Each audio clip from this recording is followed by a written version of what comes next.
For decades, global conservation has looked like this to anyone that's been paying attention. A European person with binoculars, a PowerPoint, a helicopter, and an African community being told to step aside for nature. Yeah, that version. But today, we're flipping the script because a Tanzanian community-led conservation innovation just won a global award. Not because it sounded good, but because it's working. No charity, no sympathy, just competence. And suddenly, the same institutions that have ignored African knowledge for decades are standing up like, well, actually, we've always believed in community-led solutions, and we're sure they did, right? This moment matters now because it confirms something Africans have always known. The people closest to the land have never been the problem. They were the solution that kept getting ignored. It turns out the best conservation strategies aren't imported. They're already there. And listen, if you want more Africa First stories the Western media often ignores, hit subscribe because we don't chase the headlines, we chase the truth behind them.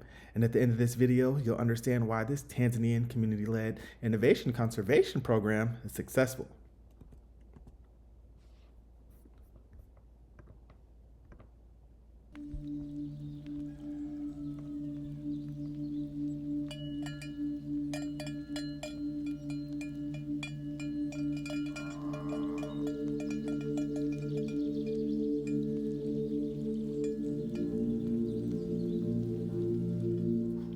Nafasi yangu kwenye nyanda za malisho, tunakusanya taarifa kwa kupeleka kamati ya kijiji ama ofisi ya kijiji.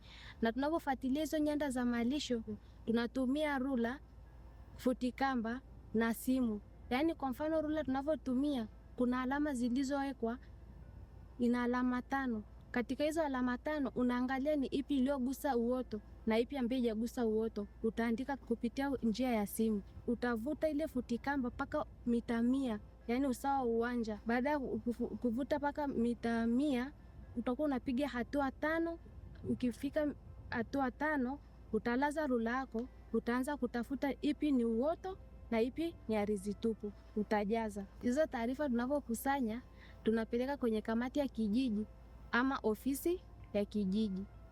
Changamoto tunazopata, ukosefu wa mvua, yani mabadiliko ya tabia ya nchi. Tunapata mimea vamizi. Inasababishia mifugo yetu wakila wanaathirika kutokana na mimea vamizi. Changamoto nyingine, tunapata vipara vingi kwenye maeneo ya malisho. Tunategemea malisho yetu yataenda vizuri. Malisho yetu yatakavyoenda vizuri, tunapata uhakika wa taarifa kwa kila mwaka. Taarifa hizi fuatiliwe mimea vamizi ili kuiondoa kwenye maeneo yetu ya malisho. Mradi huu tunategemea kama itatusaidia kwa kupata taarifa kwa kila mwezi, inaweza ikatuletea mabadiliko. Yaani kwa kila mwezi kwa kupata taarifa ili ifuatiliwe mimea vamizi na kubadilisha uoto wa asili, kurudisha kwenye maeneo yetu ya malishio. Huu mradi utatusaidia kwa kuboresha, kwa kuandaa maeneo yetu ya masika na maeneo ya kiangazi kutokana na upatikanaji wa mvua kwa mwaka huo. All right. So, as you've seen, so much is going into how these conservation projects actually work. So, in Tanzania, pastoral and rural communities developed a locally designed conservation system, blending indigenous ecological knowledge with simple digital tools to restore degraded land and protect biodiversity. So no billion-dollar NGO campaign, no carbon credit buzzwords or savior complexes, just communities managing grazing, wildlife, and land use intentionally. And the results have been so effective that a major global conservation body had no choice but to award it an international recognition. So let's pause here because this isn't Tanzania catching up to the world. This is Tanzania doing what Africa has always done and the world finally admitting it works. So most headlines will tell you this story is just another feel-good episode, right? A nice award, a clap, a photo op, something inspirational but not structural. And the truth is, this award was given because the Tanzanian model delivered measurable outcomes, improved land regeneration, smarter grazing cycles, reduced conflict between people and wildlife, and stronger community governance. So no eviction, no fences, no criminalizing livelihoods, just data and local authority. So this matters for Africa and global power because this moment quietly demolishes a century-old lie that Africa needs to be managed, right? Instead, it proves Africa needs to be respected because when communities control conservation, the land heals, and when the land heals, sovereignty follows, right? So let's talk about the real-life impact that's taking place. So economic, right? Community-led conservation creates local jobs, sustainable livelihoods, youth engagement, and land tech and monitoring.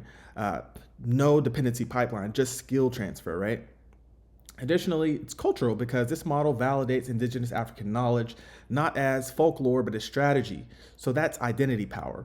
And globally, the uncomfortable truth for this part of the global institutions is if Tanzania can do this without displacement, without militarized conservation, or without NGO management, then a lot of old conservation models just got exposed, right? So in this sense, Africa didn't need a new conservation playbook. The world just needed permission to read ours, right? So here's where this goes next. This Tanzanian model is scalable, it's replicable, exportable, and not just across Africa, right, but globally. So expect major future headlines to read something like community-led conservations outperforms top-down models, right? Indigenous knowledge becomes a global standard, right? Or Africa redefines environmental leadership. So here's to sum this up, when people are trusted to do a task for the community, land heals and power shifts. And now say it with me, mashallah, that's your African insight for today. Please don't forget to like, comment, and subscribe because I'm Mr.EmpowerTV. We don't chase the headlines, we chase the truth behind them. This is Mr. Empower, and I'll see you in the next video. Peace.